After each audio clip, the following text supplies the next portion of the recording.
Hello guys, welcome. Hope you guys doing well, है ना? So today I'm going to discuss very important topic and you can say easy and very simple, है ना? We'll solve more and more question in that, and so you can say scoring paper. Generally in any exam you will see so many questions used to come from this topic.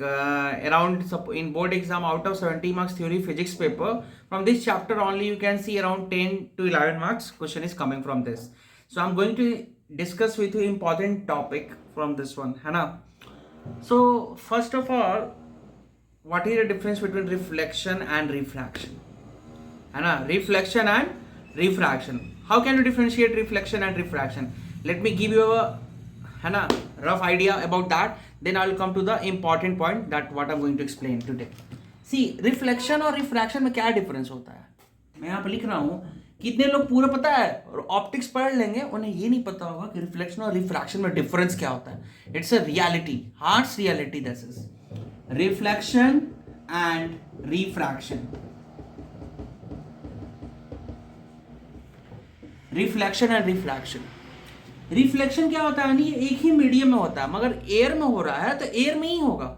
ठीक है, उसको और कोई other medium में जाने की जरूरत नहीं है, क्योंकि नीचे वाला जो अदर सरफेस होता है क्या होता है? पॉलिश्ड होता है. It's like opaque, it will not allow the light to pass through that, है ना? Hope you know guys, transparent, translucent and opaque concept, right? तो ये क्या होता है? ये ओपेक सरफेस होता है, तो ये तो अलाउ नहीं करेगा इसको यहाँ से जाने के लिए. तो सिंपली लाइट क्या आता है? इंसिडेंट होता है. ठीक है, जैसे फॉर एग्जाम्पल ये क्लास 10th वालों भी देखना, क्योंकि क्लास 10th में भी हमें लाइट पढ़ना है. तो कभी कभी एग्जाम में क्या क्वेश्चन पूछ देंगे, सपोज ये आई इंसिडेंट लाइट हुआ, तो रिफ्लेक्टेड लाइट क्या होता है? क्योंकि ये उसी डायरेक्शन में जैसे आता है वैसे ही चला जाता है. और ये वाला क्या होता है? नॉर्मल होता है. मेरी ड्राइंग थोड़ी इतनी अच्छी नहीं है, सो इतना ये नहीं करना आप लोग. अगर सपोज फॉर एग्जांपल ये 45 डिग्री पे आया है, तो ये भी कितना होगा? 45 डिग्री. याद रखना, angle of incidence equals to angle of refraction. ये कॉन्सेप्ट होता है रिफ्लेक्शन में कि ये एक ही मीडियम का इसको नीड होता है. जबकि रिफ्रैक्शन में क्या होता है? मिनिमम कितने मीडियम की हमें नीड होगा?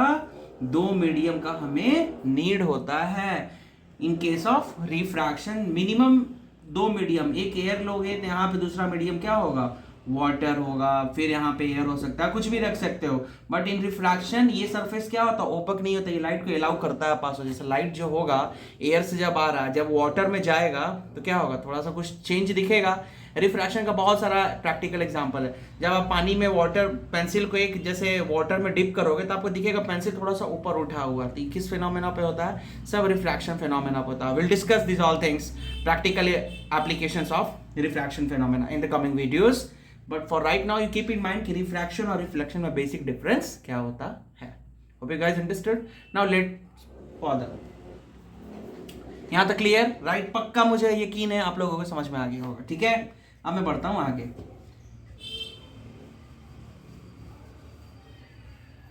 ठीक है,